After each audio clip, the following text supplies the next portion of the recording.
Türkiye'nin Ukrayna'ya barış gücü göndermesi hakkındaki görüşlerim aşağıdaki gibidir. 1. Türkiye'nin Ukrayna'ya barış gücü göndermesinin olasılık dışı olduğunu değerlendiriyorum. Öncelikle mevcut durumda Birleşmiş Milletler'den Güvenlik Konseyi kararı çıkması gerekir.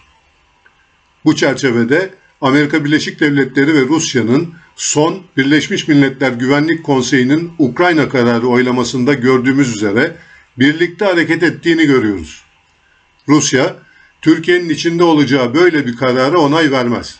Zira Ukrayna'da Türkiye ile karşı karşıya gelmek istemez. 2. Dışişlerimiz bu resmi göreceğinden Ukrayna istese bile barış gücü konusunda gönüllü olmayacaktır. Bu durum zaten 1939'dan bu yana Karadeniz'de devam eden aktif tarafsızlık siyasetimize de zarar verir. 3. Diğer yandan Amerika Birleşik Devletleri Savunma Bakanı'nın 12 Şubat 2025'te NATO Savunma Bakanları toplantısında yaptığı önemli bir açıklama var. Şöyle diyor: Amerika Birleşik Devletleri, Ukrayna için NATO üyeliğinin müzakereyle ulaşılacak çözümden doğacak gerçekçi bir sonuç olduğuna inanmıyor. Bunun yerine herhangi bir güvenlik garantisi, Amerika Birleşik Devletleri hariç, Avrupalı ve Avrupalı olmayan müttefikler tarafından desteklenmeli. Bu birlikler Ukrayna'ya barış gücü olarak konuşlandırılırsa, NATO dışı bir görevin parçası olarak 5. maddenin kapsamı dışında olmalılar. Buradan şunu anlıyoruz: NATO üyeleri burada asker konuşlandırabilir. Ancak Rusya ile çatışma yaşanırsa NATO üyeliği veya 5. madde işlemez.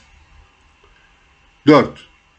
Rusya ile gerek 2. Dünya Savaşı ve Soğuk Savaş, gerekse Soğuk Savaş sonrası dönemde son derece dengeli siyasi, askeri ve ekonomik ilişkileri sürdüren ve en önemlisi Montreux Türk Boğazları Sözleşmesi'nin 19. maddesini son 3 yıldır etkinlikle uygulayan aktif tarafsız Türkiye, Ukrayna topraklarında Rusya karşısında kayıp yaşama riski olacak her türlü kışkırtma ve manipülasyona açık bir konjonktürde barış gücü askeri konumunda bile olsa yer almamalıdır.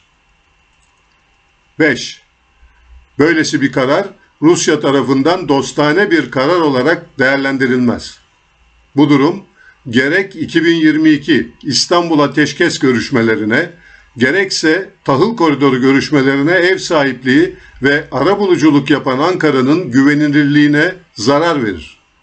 Kanaatimce Türkiye diplomatik arabuluculuk rolü ve insani yardım faaliyetleri üzerinden barışa çok daha fazla katma değer sağlar.